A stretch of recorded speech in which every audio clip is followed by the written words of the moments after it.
नमस्कार. आज आहे 16 जानेवारी. लाडकी बहीण योजना सर्वात मोठी अपडेट. आता उशीर नाही, आता 7वा हप्ता जमा होणार. महिलांच्या खात्यामध्ये जानेवारी महिन्याचे पैसे जमा होणार. लाडकी बहीण योजना सर्वात मोठी अपडेट. युट्यूब वरती सर्वात अगोदर आपण ही अपडेट देत आहोत, त्यामुळे मिस्टर रँडम मराठी चॅनलला सबस्क्राईब करायला विसरू नका.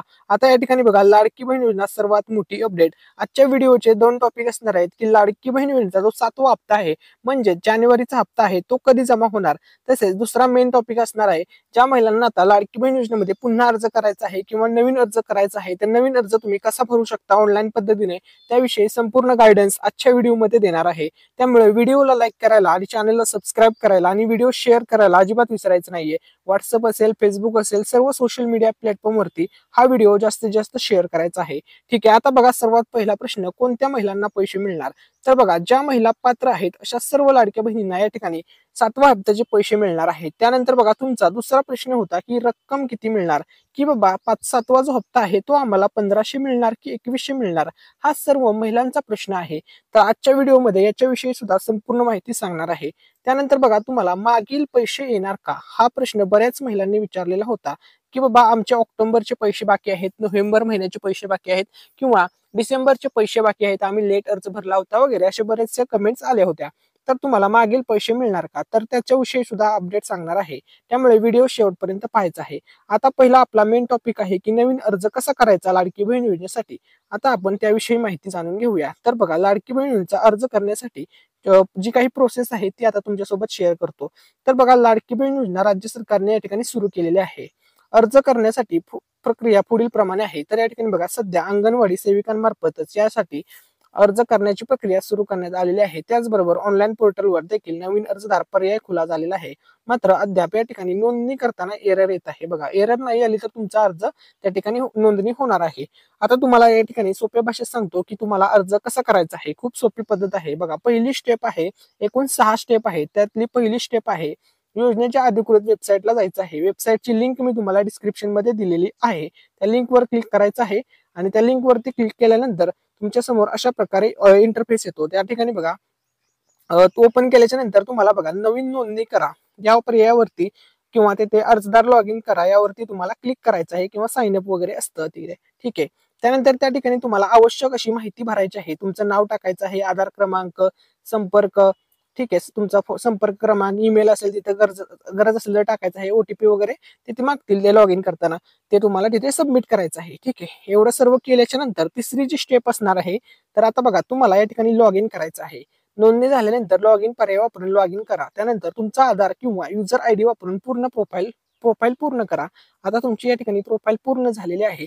त्यानंतर जे पण अर्जासाठी आवश्यक कागदपत्रे लागतात ते सर्व तुम्हाला अपलोड करावे लागतील. त्याचे फोटो ऑलरेडी काढून ठेवा, जेणेकरून तुम्हाला अपलोड करता येतील फॉर्म भरताना. तर आता बघा, चौथी जी स्टेप आहे की कागदपत्रे अपलोड करणे. तर पहिलं कागदपत्र लागणार आहे आधार कार्ड, दुसरं लागणार रहिवासी प्रमाणपत्र, उत्पन्नाचा दाखला, बँक खाते लागणार तुमचं. ठीक आहे. आणि त्यानंतर इतर संबंधित कागदपत्रे वगैरे त्या ठिकाणी लागतात. हमीपत्र असेल, बाकीचे लागतात, तुम्हाला माहितीच आहे. ठीक आहे. त्यानंतर बघा, 5वी जी स्टेप असणार आहे या ठिकाणी बघा, अर्ज सबमिट करण्याची या ठिकाणी स्टेप असणार आहे. त्यानंतर बघा, तुम्हाला अर्ज आता सबमिट करायचा आहे. त्यासाठी काय करायचं आहे, तर पूर्ण फॉर्म तुम्हाला सर्वांना पहिल्यांदा तपासून घ्यायचा आहे की बाबा तुम्ही जी माहिती भरलेली आहे, नाव टाकलेलं आहे, स्पेलिंग बरोबर आहे का, आधार कार्ड नंबर टाकलेला आहे तो बरोबर आहे का, फोन नंबर बरोबर आहे का, सर्व माहिती, बँकेचे अकाउंट डिटेल टाकलेले आहेत ते बरोबर टाकलेले आहेत का, सर्व माहिती तुम्हाला एकदा चेक करून घ्यायची आहे. ठीक आहे. चेक केल्याच्या नंतर या ठिकाणी बघा, तुम्हाला आता सबमिट करायचं आहे. त्यानंतर बघा, यशस्वी सबमिशन नंतर तुमच्या स्क्रीनवर एक संदर्भ क्रमांक येतो, म्हणजे रेफरन्स नंबर दिलेला असतो, तो तुम्हाला भविष्यामध्ये उपयोगी पडतो. त्यामुळे त्याचा तुम्ही स्क्रीनशॉट काढून ठेवायचा आहे किंवा लिहून ठेवला तरी चालेल. ठीक आहे. जेणेकरून तुम्हाला भविष्यामध्ये अडचण येणार नाही, तो उपयोगी ठरतो. ठीक आहे. त्यानंतर 6वी जी स्टेप आहे ती आहे, तुम्हाला ऍप्लिकेशनचा स्टेटस तपासायचा आहे. तर बघा, लॉग इन करून अर्जाची स्थिती तपासता येते. अर्ज मंजुरीसाठी काही वेळ लागतो. या ठिकाणी बघा, आता तुम्ही पहिली स्टेप या ठिकाणी क्लिअर केलेली आहे की तुम्ही तुमचा अर्ज भरलेला आहे, म्हणजे सबमिट केलेला आहे. त्यानंतर दुसरी स्टेप असते, तुमचा जो अर्ज असतो तो या ठिकाणी बघा भरल्याच्या नंतर चेकिंग मध्ये जातो. मग तो चेकिंग मध्ये गेल्याच्या नंतर अर्ज या ठिकाणी बघा, काही वेळेस पेंडिंग मध्ये असतो. त्यानंतर बघा, पेंडिंग मधून तो अप्रूव्ड होतो. जर तुमचा अर्ज मान्य असेल, बरोबर असेल, तुम्ही सर्व निकषांमध्ये बसत असाल, त्यानंतर मग तुमचा अर्ज अप्रूव्ह केला जातो. त्यानंतर तुम्ही लाडकी बहीण योजनेसाठी पात्र होता. अशा प्रकारे प्रोसेस असते. आता बघा, आपला नवीन अर्ज भरण्यासंदर्भात सर्व माहिती दिलेली आहे. आता आपण 7व्या हप्त्यासोबत चर्चा करणार आहोत की तुम्हाला 7वा हप्ता कधी मिळणार आहे लाडक्या बहिणींना. तर या ठिकाणी बघा लाडक्या बहीण योजनेमधून आतापर्यंत महिलांना बघा 2,47,00,000 महिलांना पैसे मिळालेले आहेत आणि आतापर्यंत बघा 21,000 कोटी रुपयांचा या ठिकाणी खर्च झालेला आहे. तर आता बघा आपण 7व्या हप्त्याविषयी सविस्तर माहिती पाहूया. तर 7वा हप्ता तुम्हाला कधी येणार? भरपूर दिवस झालं चर्चा रंगली होती. प्रसिद्ध माध्यमांवरती, सोशल मीडियावरती सगळीकडे चर्चा रंगली होती. न्यूज चॅनल असतील की बाबा मग लाडक्या बहिणींना जानेवारी महिन्याचा हप्ता हा मकर संक्रांतीला मिळणार होता बघा. जाणार होता 7वा हप्ता 2 टप्प्यांमध्ये वितरित केला जाणार होता. तर बघा तो पहिला टप्पा होता जानेवारी 14. तर मकर संक्रांतीला सुरू होणार होता, परंतु मकर संक्रांतीला पैसे आले नाहीत. त्याचं कारण काय आहे ते सुद्धा पुढे सांगणार आहे. त्यानंतर बघा आता जो दुसरा टप्पा असणार आहे तो असणार आहे 26 जानेवारी पर्यंत चालेल. बघा 14 जानेवारी ते 26 जानेवारी हा काळ अतिशय महत्वपूर्ण आहे असं सांगण्यात आलं होतं. बघा संक्रांतीला पैसे आले नाहीत याचा अर्थ असा आहे की आता या काळात पात्र लाभार्थींच्या बँक खात्यात रक्कम जमा केली जाणार असं सांगण्यात आलेलं होतं. परंतु आता बघा तुम्हाला मकर संक्रांतीला पैसे आले नव्हते, त्यामुळे आता बघा 26 जानेवारीच्या अगोदर हे पैसे महिलांच्या खात्यामध्ये येणार आहेत अशी गोष्ट अपडेट या ठिकाणी समोर येत आहे. त्यानंतर बघा डीबीटी लिंक अनिवार्य. ज्या महिलांना आतापर्यंत एकही हप्ता मिळाला नाही त्यांनी त्वरित आपल्या बँकेत जाऊन आधार कार्ड आणि मोबाईल म्हणजे आधार कार्ड बँकेसोबत लिंक करणे आवश्यक आहे. या प्रक्रियेशिवाय तुम्हाला योजनेचा लाभ मिळत नाही. बघा तुमचं आधार कार्ड हे बँकेसोबत लिंक असणे गरजेचे आहे, तर आणि तरच तुम्हाला लाडकी बहीण योजनेमधून लाभ मिळणार आहे. आता या ठिकाणी बघा महत्वाची गोष्ट या ठिकाणी आहे की तुम्हाला पैसे कधी मिळणार आहेत लाडकी बहीण योजनेचे. तर या ठिकाणी बघा सर्व पात्र महिलांना सांगण्यात आलं होतं किंवा माध्यमांमध्ये मीडिया रिपोर्ट्समध्ये पण सांगितलेलं होतं की मकर संक्रांतीला लाडक्या बहिणींना हप्ता मिळणार होता, परंतु तसंच झालेलं नाहीये. त्यामुळे या ठिकाणी बघा आता मकर संक्रांत तर झालेली आहे, त्यामुळे आता महिलांना कधी प्रश्न मिळणार कधी पैसे मिळणार आता त्याविषयी आपण अपडेट जाणून घेऊया. तर त्या संदर्भात माहिती मिळाली असता असं समजलेलं आहे की 26 जानेवारीच्या अगोदर लाडक्या बहिणींच्या खात्यामध्ये सन्मान निधी जमा होणार आहे. आता आपण त्याविषयी अपडेट पाहूया. त्यानंतर बघा महिलांना 1,500 रुपये मिळणार की 2,100 रुपये.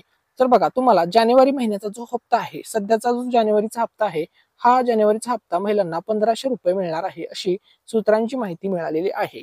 त्यानंतर बघा तुम्हाला 2,100 रुपये मिळणार आहेत, पण कधीपासून मिळणार आहेत त्याविषयी आता आपण अपडेट पाहूया. तर बघा अर्थसंकल्पीय अधिवेशनानंतर म्हणजेच मार्च 2025 नंतर महिलांना 2,100 रुपये हप्ता दिला जाईल अशी माहिती मिळाली आहे. राज्याचे मुख्यमंत्री देवेंद्र फडणवीस यांनी देखील असे सुतवाच केले आहे. त्यामुळे महिलांना या महिन्यात म्हणजे जानेवारी महिन्यात देखील 1,500 रुपयांचा हप्ता मिळणार आहे. ही गोष्ट महिलांनी लक्षामध्ये घ्यायची आहे. ठीक आहे. त्यानंतर बघा लाडकी बहीण योजनेमधून काही महिलांना आता लाभ मिळणार नाही. जसे की ज्या महिला पीएम किसान सन्मान निधी आणि नमो शेतकरी योजनेचा लाभ घेत असतील तर यांना आता दोन्ही योजनांचे पैसे वजा करून लाडकी बहीण योजनेअंतर्गत लाभ दिला जाणार आहे. कुटुंबात सरकारी विभागात काम करणारे सदस्य असतील तर अशा कुटुंबातील महिलांना याचा लाभ मिळणार नाही. आजी माझी या ठिकाणी बघा ठीक आहे, ज्या महिला पात्र आहेत त्यांना लाभ हा दिला जाणार आहे. त्यानंतर बघा तुमचा सर्वात महत्वाचा प्रश्न काही होते, आता त्याविषयी आपण या ठिकाणी माहिती पाहूया. सर्वात महत्वाचा जो प्रश्न आहे की लाडकी बहीण योजनेचा जो जानेवारीचा हप्ता आहे तो कधी मिळणार. तर या ठिकाणी बघा सर्व महिलांसाठी आनंदाची बातमी आहे. तुम्हाला लाडकी बहीण योजनेचा हप्ता मिळण्यामध्ये थोडीशी अजून वाट पाहावी लागणार आहे अशी माहिती मिळालेली आहे की जानेवारीचा जो हप्ता आहे तो 26 जानेवारीच्या अगोदर म्हणजेच महिलांना जो सन्मान निधी मिळणार आहे लाडकी बहीण योजनेमधून 7व्या हप्त्याचा तो सन्मान निधी 26 जानेवारीच्या अगोदर मिळणार आहे अशी आता मीडिया रिपोर्ट्सनुसार माहिती मिळत आहे.